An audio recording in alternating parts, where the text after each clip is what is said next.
welcome Sadhguru. So regarding the situation in China and right now all around the world regarding the coronavirus, so it has created a lot of tension in China. And also like in other countries, the Chinese has faced a lot of discrimination. So can you give some advice regarding the situation right now to the Chinese? Thank you.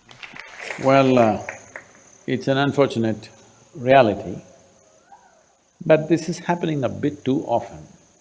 2003 there was SARS, 2012 there was MERS, now there is corona, new names, but same threat, largely coming from the same sources. So, the people of China must look at this, why is this happening to us again and again? Well, there is right now a very severe influenza, nearly 15 million Americans are infected. But people are not so excited about it because it's not killing at the same rate. Very old people, children may die sometimes, but it's not killing like this. The reason why this is killing like this, what I hear from people, I'm not a bacterial or virus scientist or something, but from what I hear, because it's so new to the human system, it is coming from other mammals, wild animals, which unfortunately are being eaten as part of the diet in certain parts of China, that it is causing this again and again. So, these wild animals have certain things, viruses and bacteria, which we are not competent to handle.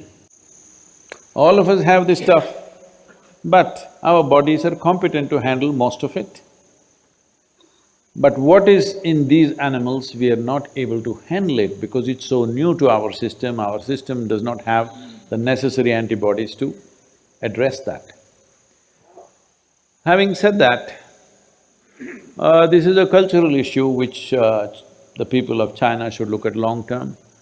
The Chinese government, as far as I can see, is handling this in a war footing. There's nothing more anybody can do as far as I can see when I look at the steps that are being taken, but they won't be able to contain it because people will move. So if I say, don't cough, you'll do, oh. So people are like this So people will move and they've already moved, it's expected that almost 5 million people from Yuan could have traveled outside. So where all they've gone? Are you here? We don't know where all they've gone, for what purposes they've gone.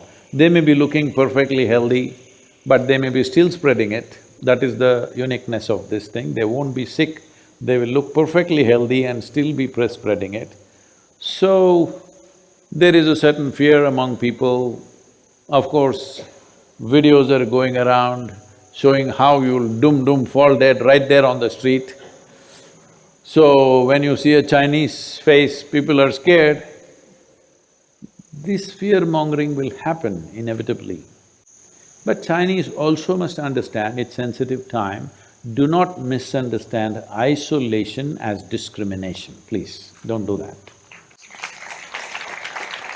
Please, there is no discrimination, but if you're infected, even in your own home, they'll isolate you, isn't it? Just like that. So, Chinese people should take this in good spirit and don't cough. But there are different ways of handling it. Some will handle it in a nasty way, some will handle it in a nice way. Do we have this audio? Huh? Let me play an audio for you. There are different ways of handling it. Calamities come our way. There are many ways to handle it. Let's handle it gracefully, huh? Something keeps coming, virus will come, this will come, that will come. But how we handle it is left to us. So maybe we'll handle this also, hopefully. But whichever way, let's do it gracefully. If somebody is infected, what they need is definitely isolation, but compassion, not discrimination.